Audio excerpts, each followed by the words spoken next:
Bismillahirrahmanirrahim. Assalamualaikum warahmatullahi wabarakatuh. Selamat pagi semuanya. Hari ini pasti semua dalam keadaan sehat ya. Kita akan masuk ke pembelajaran IPA untuk semester 1 kelas 8. Kita sudah masuk ke bab 3 yaitu tentang struktur tumbuhan. Adapun tujuan pembelajaran hari ini adalah yang pertama, peserta didik dapat menjelaskan bagian-bagian dari struktur tumbuhan. Kemudian yang kedua, peserta didik dapat menjelaskan fungsi dari bagian struktur tumbuhan yang sudah kalian pahami dengan tepat. Kemudian selanjutnya kita langsung saja untuk materi yang pertama adalah struktur tumbuhan, bagian-bagian tumbuhan. Yang pertama adalah bunga, yang kedua adalah daun, yang ketiga buah, 4 batang, dan yang terakhir adalah bagian akar. Nah, untuk akar, di sini ada 2 macam jenis akar. Yang pertama adalah akar tunggang. Ini biasa ada pada tanaman dikotil. Kemudian yang kedua adalah akar serabut. Ini biasa ada di tanaman monokotil ya. Akar ini ada akar primer bagian akar utama. Kemudian percabangannya ini disebut sebagai akar lateral. Akar ini merupakan bagian tubuh tumbuhan yang berada dalam tanah. Bentuk akar sebagian besar meruncing, kadang akar memiliki ujung yang berwarna cerah. Adapun fungsi akar pada tumbuhan secara umum sebagai berikut. Yang pertama, sebagai penyokong batang tumbuhan. Yang kedua, tempat melekatnya tumbuhan pada media atau tanah karena memiliki kemampuan menerobos lapisan-lapisan tanah. Yang ketiga, menyerap garam mineral dan air melalui bulu-bulu akar. Yang keempat, pada beberapa tanaman, akar digunakan sebagai tempat penyimpanan makanan cadangan, misalnya pada wortel sama ketela pohon. Yang kedua, pada tanaman tertentu seperti jenis tumbuhan pakau, akar bisa berperan sebagai pernafasan. Yang keenam, alat perkembangbiakan vegetatif pada tumbuhan tertentu. Bagian yang kedua adalah batang.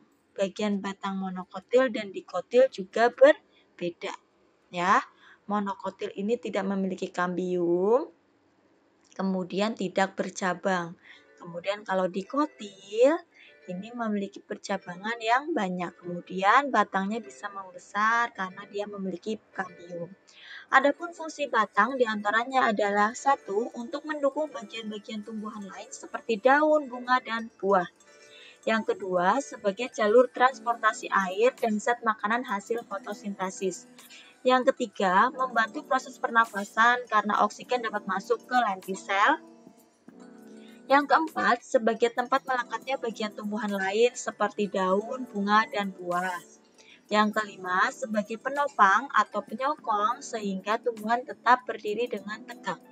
Yang keenam, sebagai alat perkembangan secara vegetatif dengan metode pencangkokan.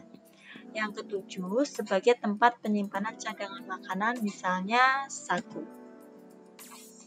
Yang ketiga, struktur tumbuhan ada daun.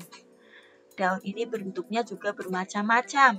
Ada yang tulang daunnya, ini ya tulang daun ini bentuknya melengkung.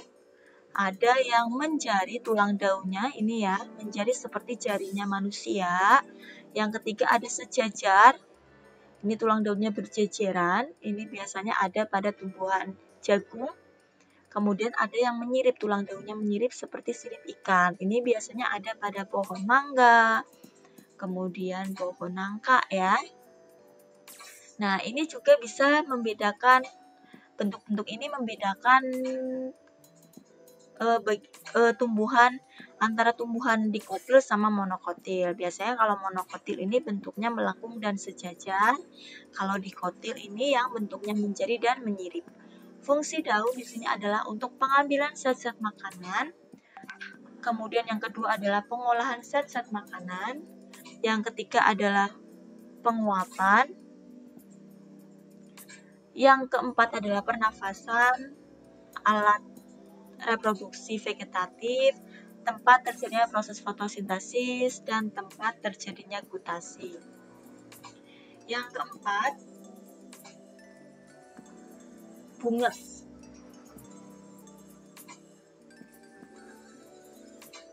Fungsi bunga yang utama adalah sebagai alat perkembangan generatif. Perkembangan generatif merupakan perkembangan yang didahului pembuahan pada tumbuhan berbunga. Pembuahan yang terjadi didahului dengan penyerbukan. Penyerbukan ini adalah peristiwa jatuhnya serbuk sari ke kepala putik. Nah, untuk bagian-bagian bunga di sini ada kepala sari, kemudian ada tangkai sari, ini yang disebut sebagai alat kelamin pada bunga jantan ya, ini jantan. Kemudian bagian putik, ada kepala putik sama tangkai putik. Ini bagian bunga alat kelamin betina. Nah, untuk penyerbukan ini adalah jatuhnya serbuk sari ini ke kepala putik di sini ya. Kemudian ada ovarium. Kemudian ada mahkota bunga. Ini yang biasanya memperindah bunga untuk menarik serangga dalam proses penyerbukan ya, berwarna-warni biasanya. Kemudian ada kelopak bunga yang melindungi bunga pada saat uncup. Kemudian tangkai bunga sebagai penopang bunga.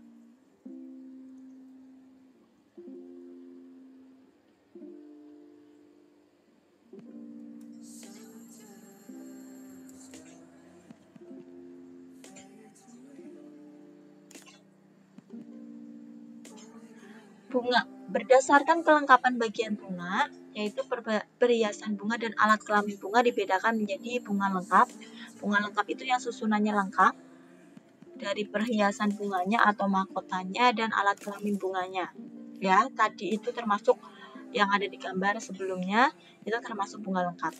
Yang kedua, bunga tidak lengkap. Bunga disebut bunga tidak lengkap jika tidak memiliki salah satu atau beberapa bagian bunga, baik perhiasan bunga maupun alat kelamin bunga. Contohnya bunga jagung dan bunga kelapa. Sudah pernah lihat bunga jagung dan bunga kelapa? Kalau belum, silakan kalian melakukan pengamatan di lingkungan sekitar rumah kalian.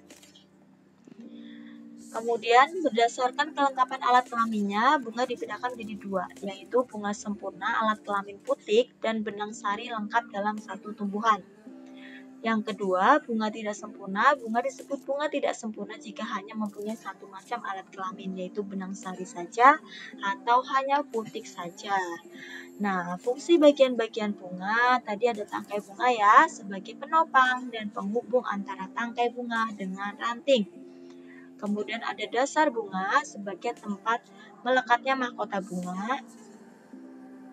Kemudian yang ketiga adalah kelopak bunga, melindungi mahkota bunga ketika masih kuncup dan akan terbuka jika mahkota mekar.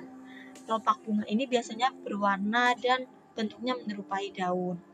Yang keempat, mahkota bunga ini merupakan bagian bunga yang paling indah dan berwarna-warni yang sering disebut sebagai perhiasan bunga.